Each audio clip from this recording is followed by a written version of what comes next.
Oh, now we're live. Yep, we're going live. And of course, I'm just waiting for this to upload and we're going to be good to go. I And think we are live. I'm we so are we're live. live. Yes, We yes, are we live. are. Yes, we are. I'm just waiting for the screen to come up here in front of me. So that's the good thing. And we are live.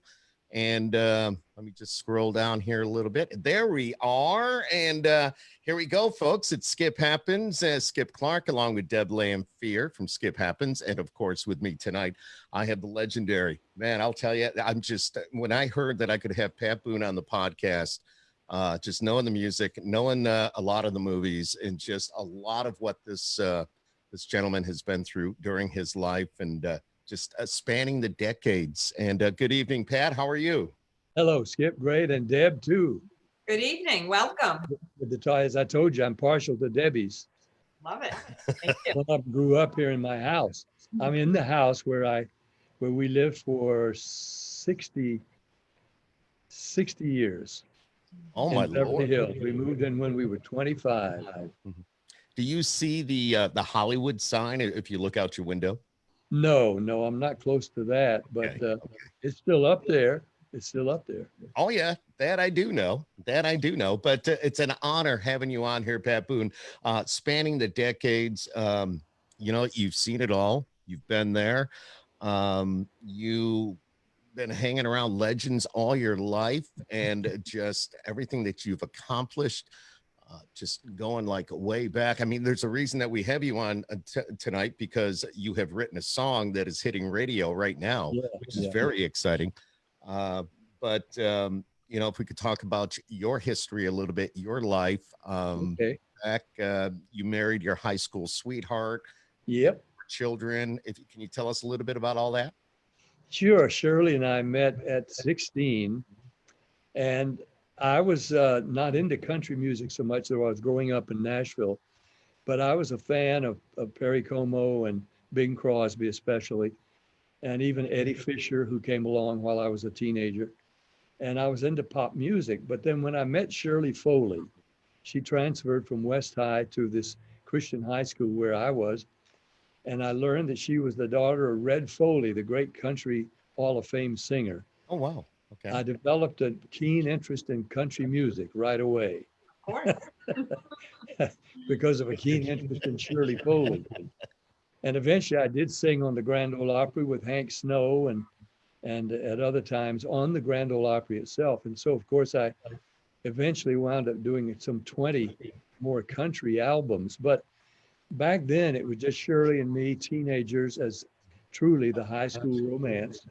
But when her dad, who was a widower, Shirley's mom died when she was 17, and he was moving to Springfield, Missouri to start the Ozark Jubilee, which was the first big national country music show on network television, Red Foley and the Ozark Jubilee on Saturday nights. He was taking his three daughters away, including my wife to be, Shirley. So we asked his permission, and he tearfully gave it to us because he had three daughters to try to take care of without a wife at that point. And I was taking one of them off his hands, the oldest. And so I didn't ask my parents about it because I knew they would have strapped a straitjacket on me and said, oh no, you wait till you get out of college. But we married at 19 at Justice of the Peace. Pretty soon we moved to Denton, Texas, which was a great music school, North Texas State. I was thinking I was going to be a teacher preacher, Skip. No kidding. Yeah, because singing was my hobby and my love. But even in Nashville, I knew it was a very unpredictable thing to try to build a life on. And now I was married. And so I was going to be a teacher preacher. But I had won a talent contest, national contest called the Ted Mack Amateur Hour, which is the forerunner of all the talent shows today, The Voice, America's Got Talent, all those shows. And so I wound up winning the talent contest on national TV and then recording. And the first record was a million seller top 10 hit. And from then on, my dreams were coming true. And I never became that teacher preacher. What was the first big song? Pat? Two Hearts, Two Kisses, Make One Love. It was a record on the Dutone label, little known R&B record, because back then R&B music wasn't known to the big pop audience or even to the pop DJs. It was a separate genre. It was another world. They had their own artists, their own charts, and Two Hearts, Two Kisses by the Charms was #1 R&B, but it wasn't on pop radio. So I recorded it. One heart's not enough, baby. Two hearts will make you feel crazy. One kiss will make you feel so nice. Two kisses take you to paradise. Two hearts, two kisses make one love. And that record became a million seller, my very first record. After that, the next record was Ain't That a Shame, Fats Domino. Fats Domino tune, sure. And that started a record that I hold in the record business of 220 consecutive weeks on the Billboard Hot 100 single chart without ever being off 1 week. 220 weeks, over 4 years. Elvis came along right after me, but he went to the Army after about 3 years, wasn't recording. And then in the 60s, the Beatles, after about 3 years, quit putting out singles. They just put out albums. So the closest any artist has come that we've been able to find out to my record of 220 weeks was Elton John of about, I think, 157 weeks. But then you miss a week and you got to go back and start over. Sure. I wasn't keeping up with that, Skip. I only learned about it later. I just was used to being on the charts. That first week when I opened a Billboard magazine and I didn't see one of my records, it was a terrible shock because I'd gotten used to it. Yeah, I mean, that just to get used to something like that and that being your first million seller back in the day. Just fabulous. I'm impressed with the statistics that you can remember. I can't remember some of the stuff. Well, if something like that happens to you, of course. Another one was another one is the biggest interval between chart appearances, 30 years from the time in the I guess the 70s when I left the charts to 1997, I think it was, when I hit the charts again with a heavy metal classics album. I was going to ask you about the heavy metal stuff. Well, that was a 30-year gap between the previous record, and nobody else has ever touched that either. 30 years between chart appearances. Now, wait a minute. Did you have to wear the tattoos and do all that for the tattoos? Shows? Yep, that was Dick Clark's idea to have me and Alice Cooper present the award for hard rock heavy metal, because I had done this album of hard rock heavy metal songs. Stairway to Heaven and Alice Cooper's No More Mr. Nice Guy, Enter Sandman, Metallica, all these songs. So of course I walked out on the American Music Awards with a black leather vest and no sleeves down to my navel, and I did a lot of push-ups before I walked out there with tattoos, and I still have the tattoos. They're in a drawer upstairs, but I do have I have the decal tattoos that I was wearing. It got me kicked off Christian TV. I was going to ask you about that because I know some of the music you were doing, and I know your faith and how proud you are of your faith and how deep you go with that to do the heavy metal, and then they kind of push back and say, that's it, we're done with you. They thought I had gone off to the dark side because obviously when I walked out on that American Music Awards show with black glasses even darker than yours, tattoos, vest, leather, and then I talk about having recorded these songs, and we give an award for hard rock heavy metal to Metallica that night. And I had recorded their Enter Sandman, and they were bowing to me and saying I was their new lead singer. I mean, it was even Cooper was shocked. He backed out at the last minute before we went on.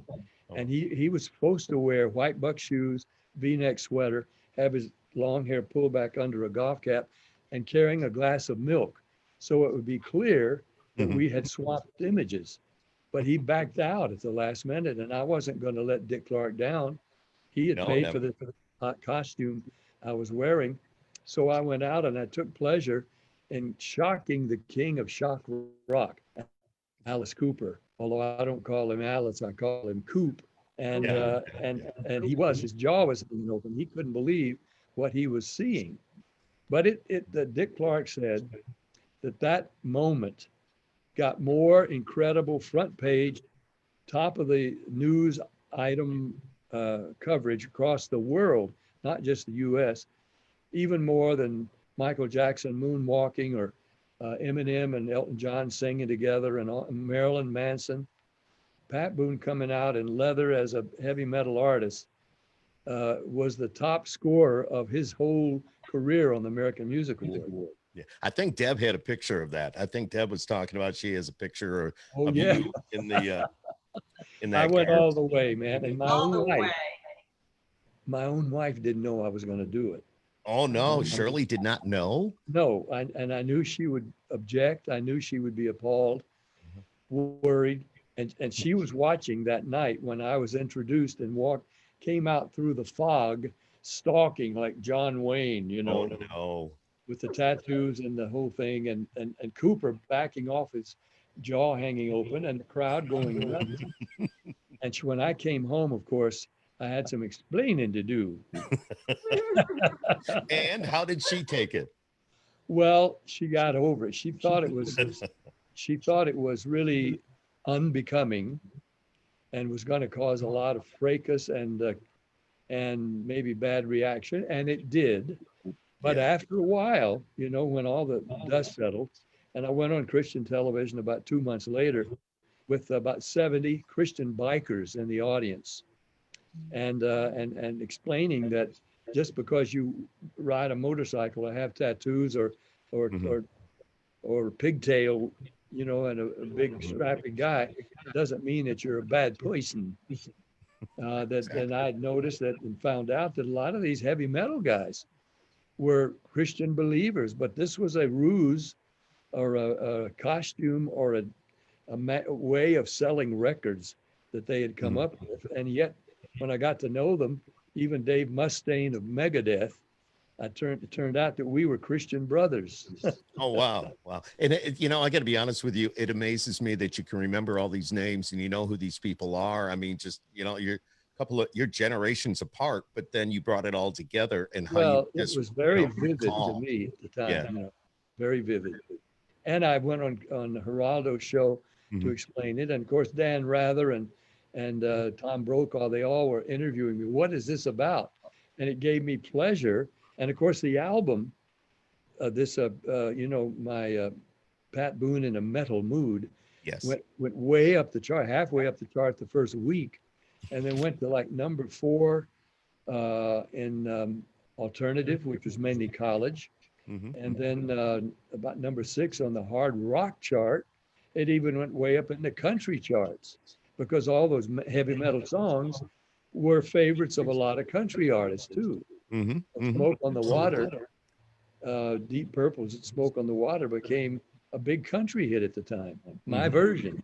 Yep. Oh, I'm sure it did. And, you know, that says a lot for you, though, that if you can, you know, you put this album out and it flew up the charts. I mean, it says a lot for you and who you are, that, you know, the way you, like I said, you're generations apart, but you brought it all back into one and made it work. Well, you know, I'm descended from Daniel Boone, who was a pioneer. He liked to go places where other people hadn't gone. and you're doing it. Question for me. That was going to be a question. Okay. That was going to be a question. I have friends who have heard that and wanted to know if it was true or a rumor. I'm a direct descendant from James, his eldest son. And as I say, he was born in 1734. I was born in 1934. And he was a pioneer. He really loved to explore. And, you know, after I did the heavy metal album, Skip, I did another one about 10 years later that I'm very proud of, and it's called We Are Family, R&B Classics. And I went in the studio, because what do you follow that heavy metal album with?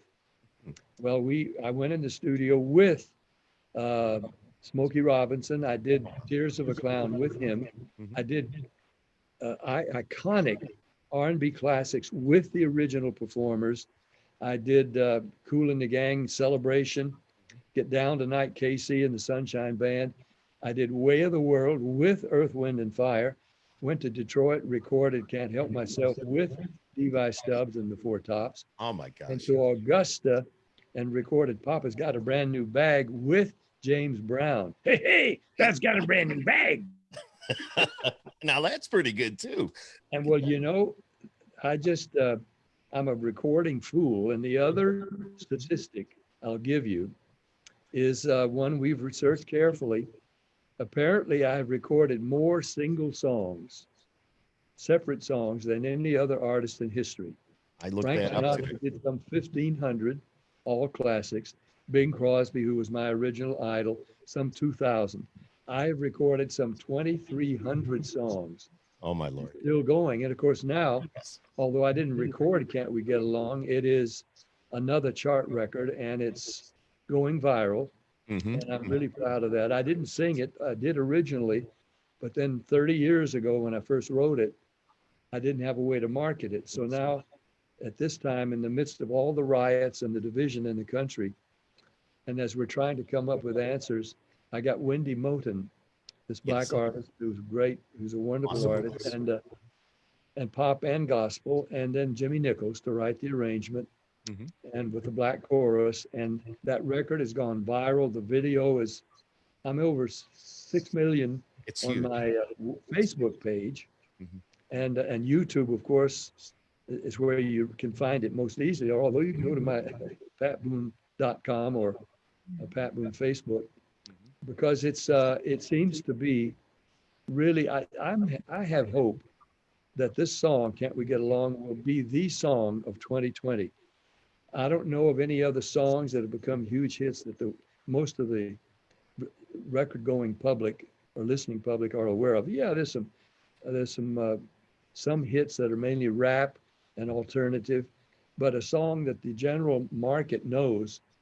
I'm hoping that this will we will be nominated for a Grammy with the song Can't We Get Along, because it is what we need now.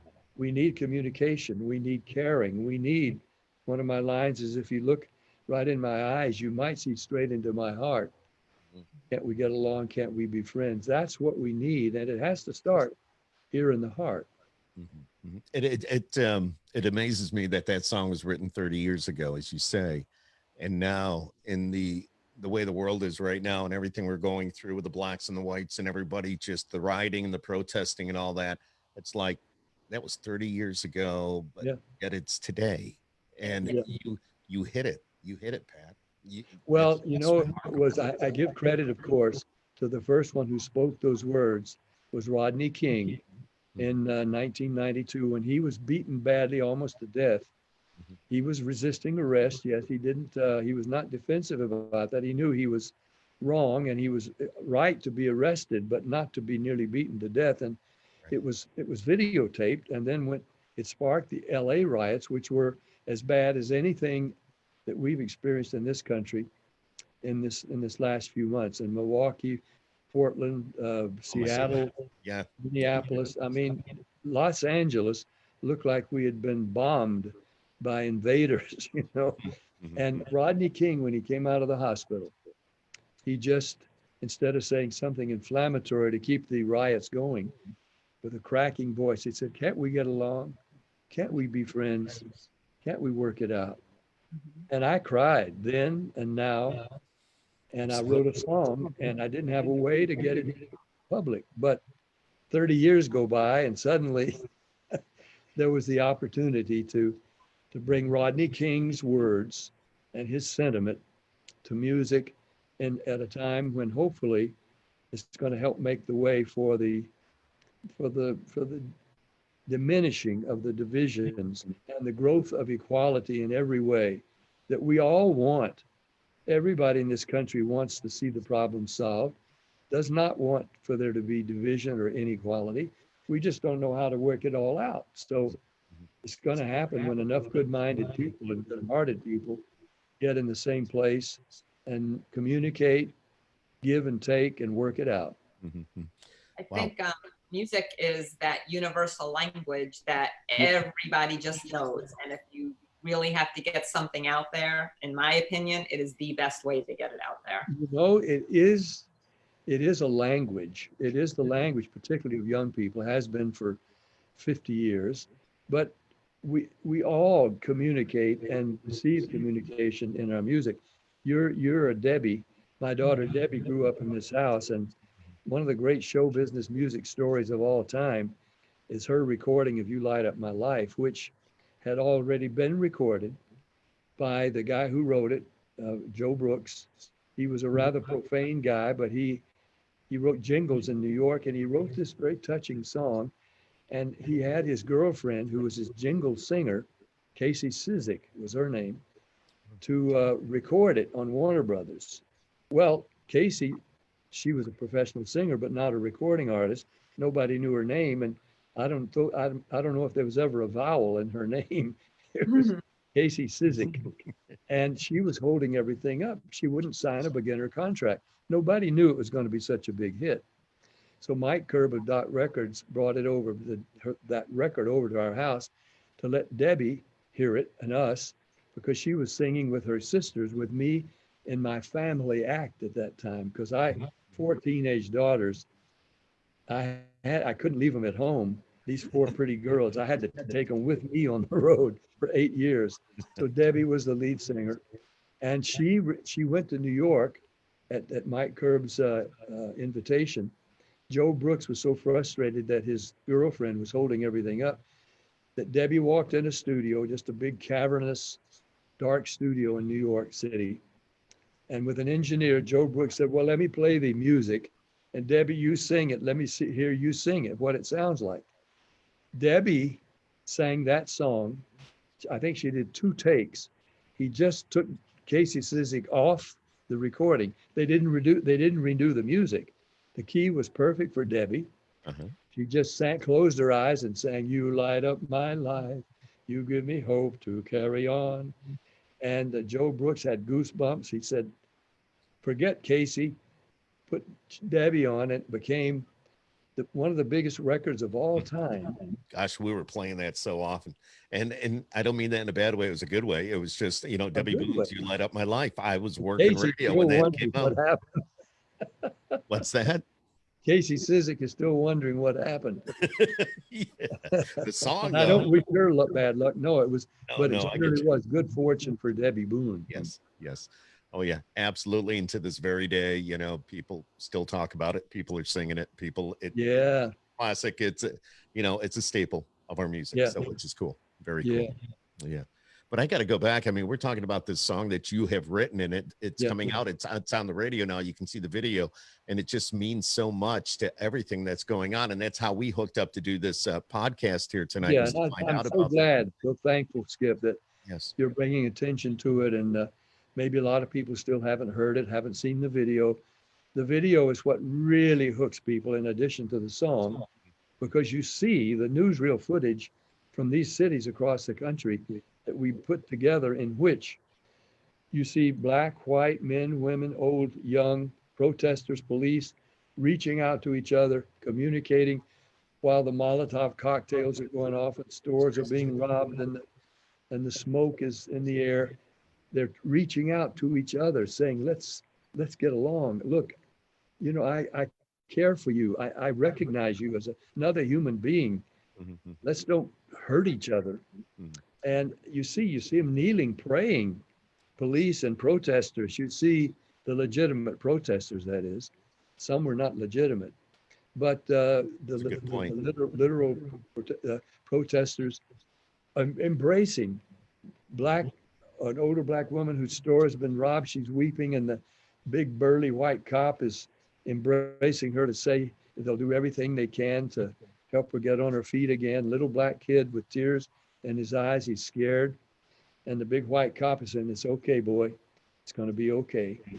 I mean, these scenes in this video, and then you hear the song calling for this kind of recognition and communication,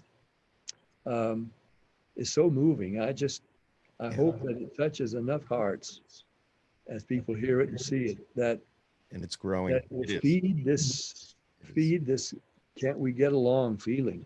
Right. You you very deep, profound faith, your beliefs, and Yeah. all that, and it's coming from your heart. I can hear Oh, that. yeah. I can actually feel it. You're on the, we're going coast to coast here tonight, and I can feel it through my computer as I speak with you. How true you are, and how passionate you are about what you're doing and what you've done and where you've been and where you're going. And Pat, that just speaks so much. Most, and I don't mean this in a bad way, but that, we talk to a lot of different stars. We interview a lot of different people, and when Mhm.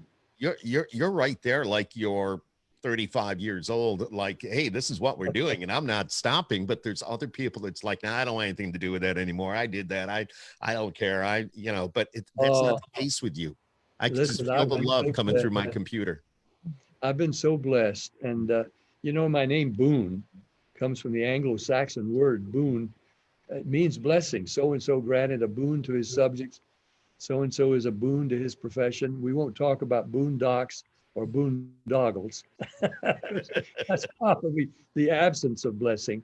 Yeah. But I have been blessed. I've always wanted to share my blessings with as many people as I can. That's why I was going to be a school teacher preacher in the beginning. Mhm. And God gave me a different platform. But now I'm 86 and halfway to 87. And I realize I'll be joining Shirley one of these days before too long.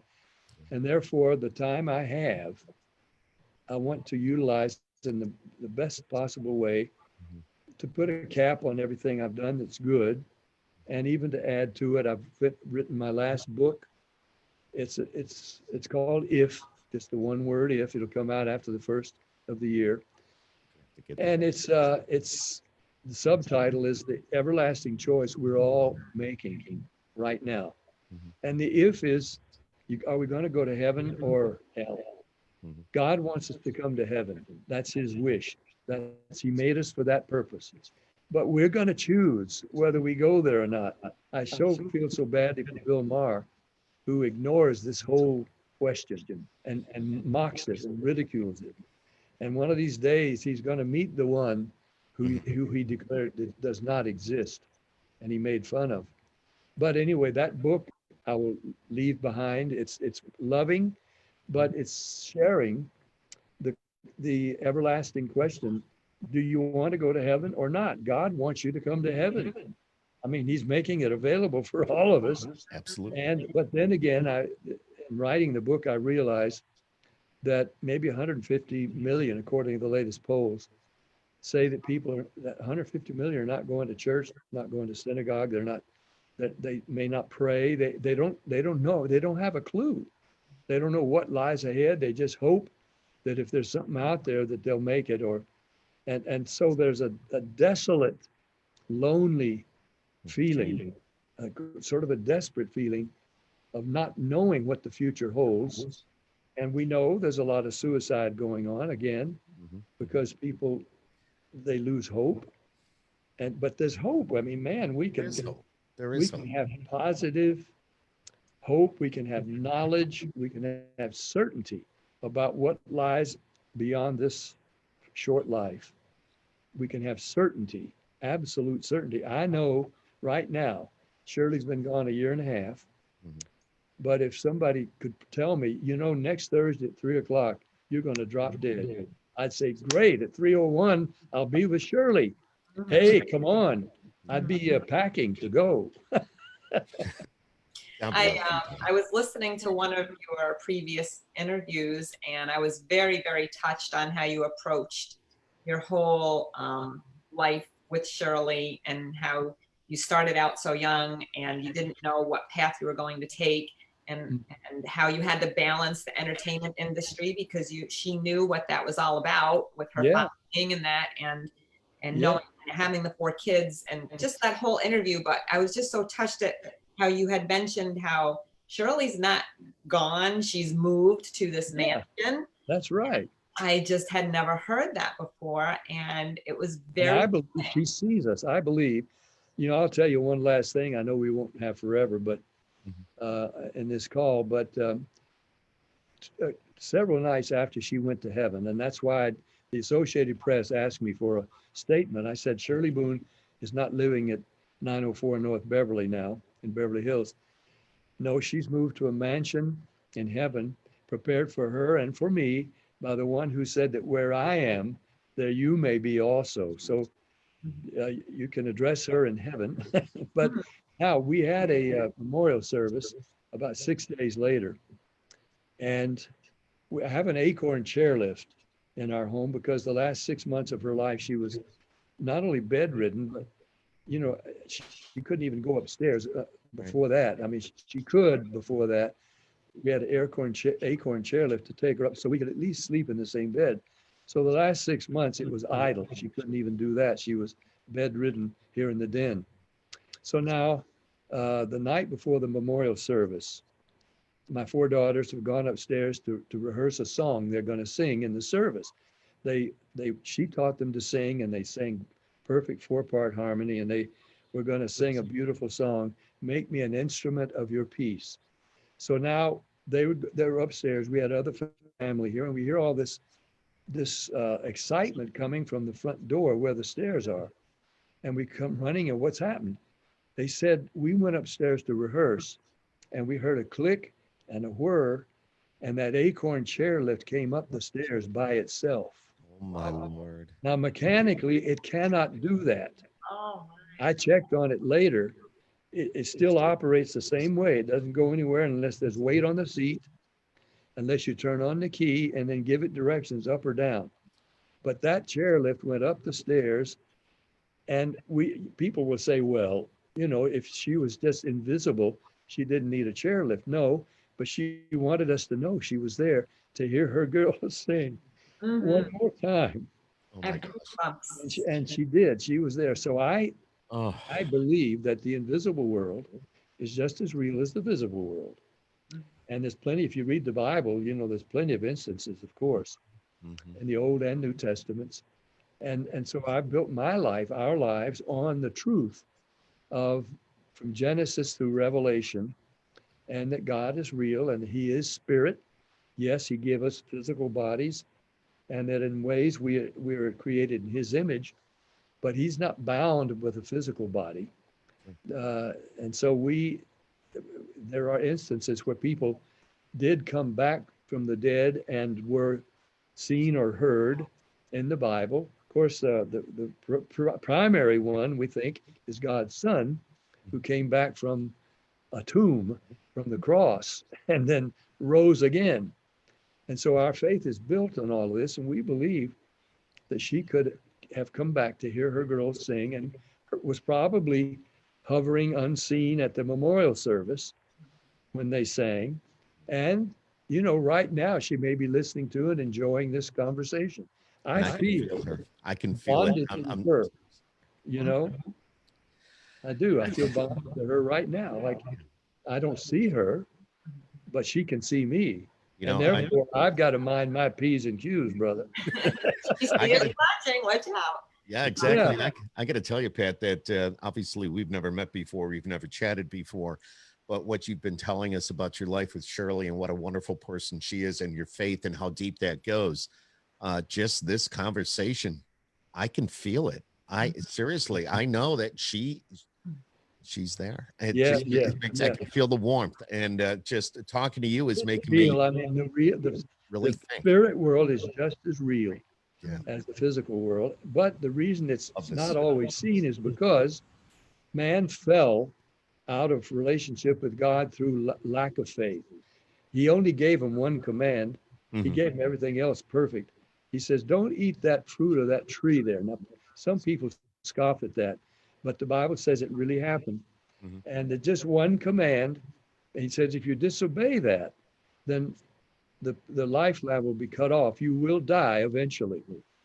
And it was through lack of faith and belief and what God said that man fell. Now, it is only through faith, that is believing in things that we can't see, that we come back to him.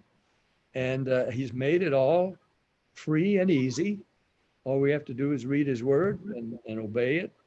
And we can have absolute certainty that we're going to be together again with our loved ones. I mean, it's going to be one grand family reunion. One big party. It's going to be a party up there. Literally, they describe it described as a wedding feast. There you go. A feast, and can you imagine the feast that's going to be? But then, I mean, you could even get tired of a feast. But I guess, but we'll have eternity to find other things to do that will be pleasurable and delightful and productive.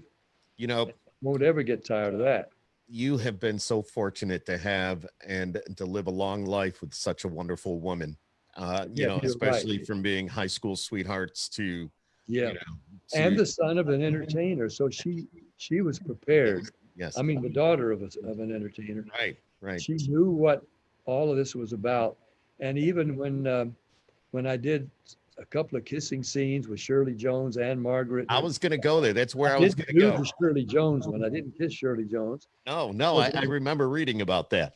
Yeah, it wasn't in the script. It was my first movie where a kiss scene was asked for, and it wasn't in the script. So I asked the director if we could postpone it till later because I hadn't even talked to my wife, Shirley. Mhm. I was 20, 21, 22 years old now. That may be naive for a 21 or 22-year-old, but I hadn't planned to be in the movies. Suddenly I was there, Uh-huh. and I hadn't discussed this idea of kissing actresses as part of my profession. And so when I talked to Shirley about it, she said, look, I'm way ahead of you.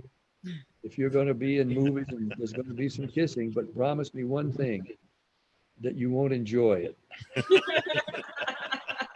It'll be purely business. I said, I promise. There you I go. came back to the studio willing to do the kissing scene with Shirley Jones, but the story had leaked out to the press that an actor had balked at kissing the leading lady, Pat Boone, because they guessed it must be for religious reasons. And it wasn't. I just wanted to stay married. That's all. Well, eventually I promised her I wouldn't enjoy it. Well, I didn't even kiss Shirley Jones, but I did kiss Debbie Reynolds, and I kissed Anne Margaret, and I kissed Diane Baker and several others, but And you didn't enjoy it. I promised Shirley that I didn't enjoy it. I didn't take a lie detector test, but I believe. but honestly, I never enjoyed kissing any of those actresses and their friends like I did kissing Shirley Boone. Now, how many movies do you think you were in, Pat? Was it like a dozen, maybe It's about 20. I mean, 20? yeah, there were, I mean, I could rattle off State Fair, Journey to the Center of the Earth. That was one of my favorites, Journey to Goodbye, Charlie, and other films, and then lesser known ones. But then there've been there's 3-4 faith-based films in the last several years. I was in God's Not Dead 2, because God's Not Dead, the first one was a very huge success with Kevin Sorbo. And I was in God's Not Dead 2, which was also successful, not as big as the first. But I just came 2 days ago from filming my scenes in a new film about Ronald Reagan. Oh, And wow. it'll be a big budget film, filming in Oklahoma right now. And I play a part. In fact, it's really interesting. I don't know if this has ever happened before. Well, yeah, it has. Somebody told me Shia LaBeouf just did a film where he played his father while a kid played him.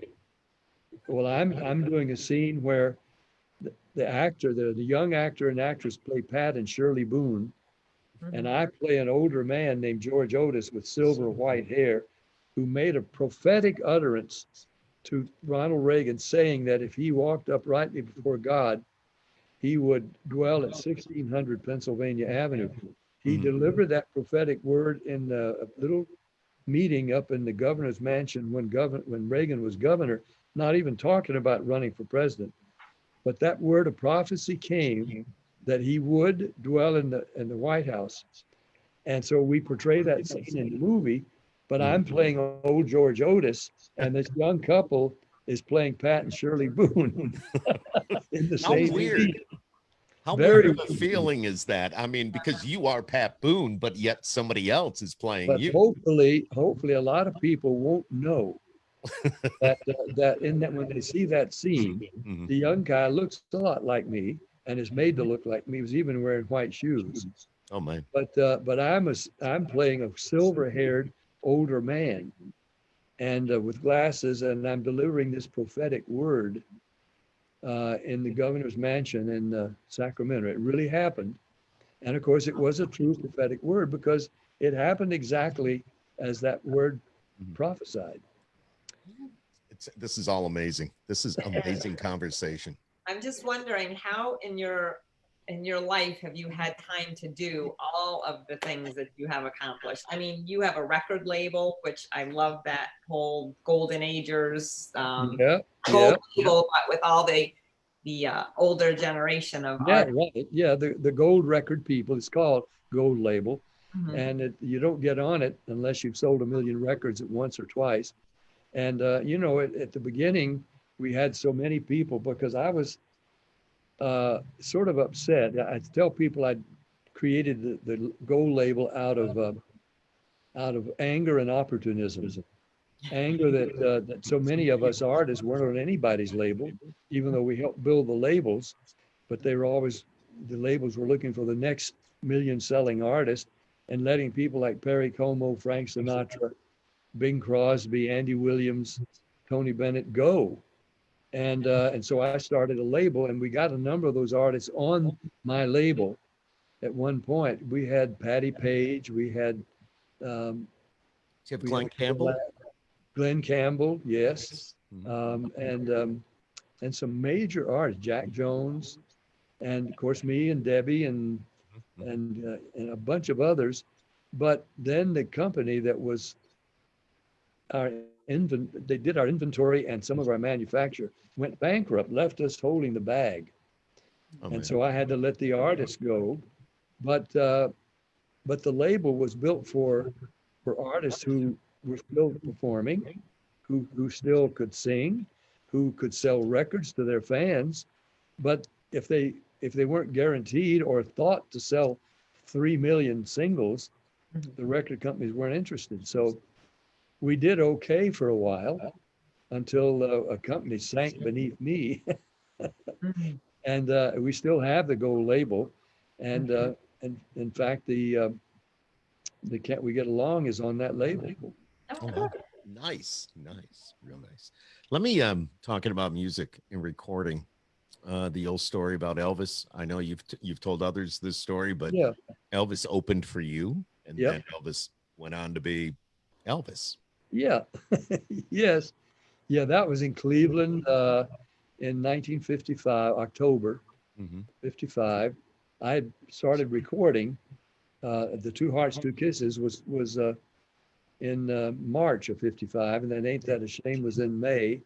And after that, several other. In fact, uh, before I met Elvis, well, no, I've got to get the story straight. When we first met was in Cleveland, and my third record of At My Front Door, Crazy Little Mama Come a knocking, knocking at my front door, door, door. And it was on Still its got way it. to selling a Still have it. million records. And you do have it, great. And so I was Oh, you asking, have it. I was saying when you sang, you still have it, which is oh, like a wow. different key, a different key. But Yeah, not too anyway, much. the DJ was holding this huge uh, uh, d- um, DJ hop, record hop in Record a sock high hop. school, 3,000 kids. And he asked, I'd moved to New York because the records were happening, come back and headline this sock hop for Bill Randall, WERE in Cleveland. Mhm. And I arrived there to do that. And he picked me up at the airport. He says, we got a kid coming up from Shreveport tonight to be on the show with you. He's a kid who's just been signed by RCA Victor. I said, really, what's his name? He said, well, you wouldn't have heard of him. It's Elvis Presley. I said, I've heard of him, a record in Dallas on the jukebox. I said, but Bill, he's a hillbilly. He sings country. You think this is rock and roll time, isn't it? He said, well, RCA Victor thinks they've got something. That's why he's appearing on the Louisiana Hayride in Shreveport. He's known as a rockabilly. He's singing country songs with a kind of a rock feeling to them. And so he said, we're going to hear him tonight. I just wanted to see what he's like because RCA thinks they've got something. So I was backstage when Elvis walked in with three of his buddies, collar turned up, pants hanging down over his scuffed up blue suede, the white buck shoes, hair long and kind of greased back. And I said, "Hi, Elvis, I'm Pat Boone. Nice to meet you." I said, "Bill Randall thinks that some big things may be ahead for you." "I don't know. I hope so. I hope so." And he just leaned back against the wall. He didn't want to talk. He was shy. Literally, he was shy. No kidding. And his buddies closed in around him. I think it was Lamar Fike and Charlie Hodge. I don't think Red Scotty Moore. Mhm. And so I could see he didn't want to talk. He was socially kind of bashful. And so when he went on stage, and Bill Randall said, "You don't know this young man, kids, but RCA Victor signed him, and we just want to get acquainted with, so give him a nice hand. Here is Elvis Presley." Well, he came out, and you lip sync your records on the sock hop. So he was lip syncing "Blue Moon of Kentucky, keep on shining." And it was country. It was bluegrass. This was not what the kids in Cleveland wanted to hear. But they, he was good looking. He looked like the guy that the girls weren't supposed to hang out with. The mamas and daddies didn't want him to anyway. And so he finished that song. They gave him a big hand. He said, "Thank you very much. I'd like to do the other side of that record for you. Hope you like it." And he sang, "That's all right, mama. That's all right with me." And it was rhythm and blues, and they loved it. And that's all he had. So when he finished that, he bowed and left. I came on. I had my 3 hit singles. So I got all the screams that night. When I came off, he was gone. And it was about a year and a half after that when we were all now both signed to do movies at 20th Century Fox, both renting homes in Bel Air. And I went over to have dinner with him at his place he was renting. And I said, "Elvis, that first night we met, you seemed so shy, kind of bashful. I was a little worried for you." He said, "Well, I don't know how to talk to you, man." "What do you mean?" He said, "Well, you were a star." I said, "I'd only been recording since March." "Yeah, but you were on the charts." "And I didn't know how to talk to you." Well, he got over that shyness, at least on stage and, in person-to-person conversation. But literally, he was always not comfortable in any kind of a crowd where he didn't know the people, unless he was performing. Turn him loose with his guitar, with his musicians. He was at home. That was his element. But he really kept to himself. He felt like he had to. But he asked me once backstage in Las Vegas, back in the dressing room, he said, "I wish I'd go to church like you do." And I said, "You can, why not?" He said, "Well, I know." He said, "If I show up at church, I'll be a distraction from the preacher and there'll be kids who want my autograph." I said, "You don't think that happens to me?" "It happens to me." "Yes." But I said, "I tell the kids, wait till after service. I'll sign your bulletins after the service. I'm just here for the same reason you are. We're going to worship." I said, "They'll leave you alone. They'll be looking at you. Yeah. But they'll see that you're there for the same reason they are. And you can enjoy the worship service. Then sign those bulletins. They'll take them to school like they do when I sign them. And kids will say, 'Where'd you get that? Where were you? Elvis was at your church, or Pat Boone was at can I come?' And let it be an evangelical outreach." He said, I can't do that." And then he said, do you know Oral Roberts?" I said, "Sure I do. I'd like to talk to Oral Roberts." I said, "Let me give you a clue. Your name is Elvis Presley. Get on the phone, call Oral Roberts University, tell the operator, 'I'm Elvis Presley, and I want to talk to President Roberts.' In 30 seconds, he will be on the phone." He said, "No, I couldn't do that. I don't know him." I said, "Okay." So I called Oral Roberts. Oral Roberts flew out, met with Oral, told me later that he said, "The man is spiritually hungry." He was a church-going boy when he was growing up, like you were, to me. And he's hungry for that kind of experience. He wants it in his life. He sings gospel music till 4 a.m. with the gospel quartets that appear with him on stage. And he knows a lot of gospel songs. And it has to him, it's substitute for church. He just didn't feel he could get out there and mix with the people. He lived like Public Enemy #1 instead of the biggest recording artist in the world as he became. But he and I knew each other well, and we were buddies. Last time we met was in the Memphis airport, and he was on his way back to Las Vegas. He gained some weight. He had some white stuff around his lips, of which I took to be Maalox, something, because he was still nervous about flying. Sure. And I had my 4 daughters with me because we had become a family act, as I told you. And he said, "Where are you going?" I said, "Orlando." He said, "That's the wrong way, man." He turned to his buddy and said, "He's always going the wrong way." And I said to Elvis, "Well, Elvis, it depends on where you're coming from." And that was our last Wow. last exchange. "Pat Boone, you're always going the wrong way. Elvis, it depends on where you're coming from." And that was our last conversation. You know, back in, what was it, 77 when we lost him. So Yep. that was quite the tragedy. As a matter of fact, just a little fact, probably unknown to you, but he was going to play here in Syracuse What? the following night. Oh, he was found dead like the day before he was supposed to appear in Syracuse. Wow. Yeah. Oh. I didn't even know that. Yep. Well, you would have heard him sing "How Great Thou Art." Mm-hmm. He was including now some gospel songs in his performances. He didn't just sing them backstage with his buddies after the show. He realized that his audience would love hearing him. In fact, the only Grammys he was ever nominated for, because I don't know if you knew this yet, but we both preceded the Grammys. There were no Grammys when we first were in our heyday. And so he got nominated for his only Grammys, which were for gospel recordings, posthumously after he was gone. He never got Grammys for, and nor did I, for my Love Letters in the Sand or April Love or Moody River, Speedy Gonzales, or him from Don't Be Cruel. And Speedy Gonzales. Oh my Lord. Yeah. Somebody was just playing that for me the other day. And I said, "That's Pat Boone," and we're going to be talking to him. Yeah. And it's been ages since I've heard that, and I had to laugh. That was such a big hit. Well, let me conclude with this. I was with Elton John a couple of years ago, and he'd now become Sir Elton.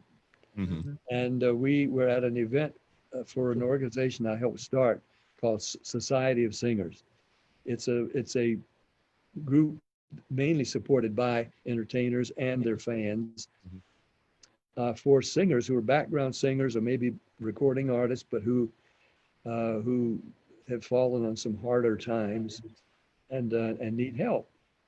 And so the Society of Singers was created to help them. And we honor with an Ella Award, Ella Fitzgerald, a singer every year, and a great host of great performers have been given the Ella Award. This night it was for Elton John. Oh, wow. So there was a big line of us taking pictures, and I waited my turn like everybody, and he's facing away from me, the last person. And as he turned to me, I said, "Sir Elton," and he said, "You're Pat Boone." I said, "Yes." And he had this guilty look on his face, a grin. I said, "You know, I recorded a song called Speedy Gonzales." And he said, "Yes. And I thought you were going to sue me because I loved your record so much. That la, la, la, la, la, la, la, la, la." He said, "I used it on Crocodile Rock." And I said, "Yes, you did." And he said, "I thought you were going to sue me." Oh my God. La, la, la, la, la, la. And he borrowed it from my Speedy Gonzales. I had no idea. What a compliment, man. I mean, anytime they call it sampling now, but yeah, he lifted. I had no idea. That refrain from Speedy Gonzales for Crocodile Rock. And of course, I was thrilled. Well, look, we talked an hour away.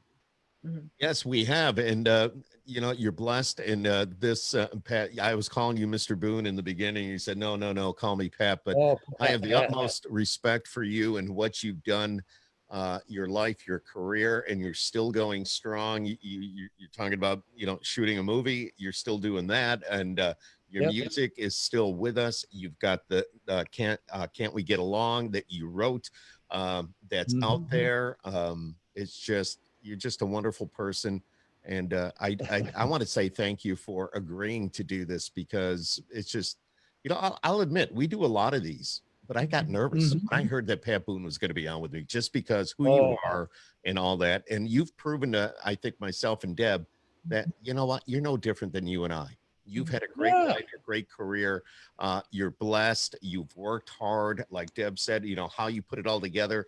I have no idea how you were able to maintain such, like a crazy life, but a great life. And Yeah, it has been crazy. In fact, Shirley, a number of times said she felt like she was married to triplets, and she wished two of them would get lost. But I'm fading away, as you can see. I don't have enough light here now, and I'm no, you're good, and we're going to let you go, because it has been an hour, and it's one of the best conversations that we've ever had. And I'm going to call you Mr. Boone, but Pat, thank you so much. Deb? I have one little request. So my mother-in-law is a big fan of yours, and today's her birthday. So could you just wish really? Rose Lamphere a happy birthday for me? What is her first name? Rose. Rose? Rose. Yeah. Rose Rosalie. Mm-hmm. I'm not, you're saying Rosalind? Rosalie. Rosalie, okay. Happy birthday to you. Happy birthday to you. Happy birthday, dear Rosalie. Happy birthday to you. That was even better than I thought. Thank you. I'm going to cry. It has been such a pleasure to meet you and get to know you and talk to you. I should have warmed up before I started singing, but anyway. You've been warming up all night. I know, seriously, you haven't lost it. I wish you well, my friend. We're going to be all over the song that's coming out, and it means a lot. Yeah. Let Yes, people see and hear it. Yes, and they can also see it on your website. They can go to YouTube. They can wherever you can find it. Yep, everywhere, and we'll post a link to it as well. So, Pat, God bless you, my friend. Stay safe. And bless our country and bless our troops. You got it, my friend. Peace out. Take care. And stay healthy, please. Yes, you all too. Right. Okay. Bye-bye. Bye-bye. Bye-bye. All right. What? Oh, that's me. I'm trying to figure out how to get out of this thing. Oh, I just saw a smiling face. Or was that you without your still hat? live. We're still live, and we're going to say goodbye. There you go. Okay. We're saying goodbye. Here we go. Technical Night. difficulties. Promise I'm leaving.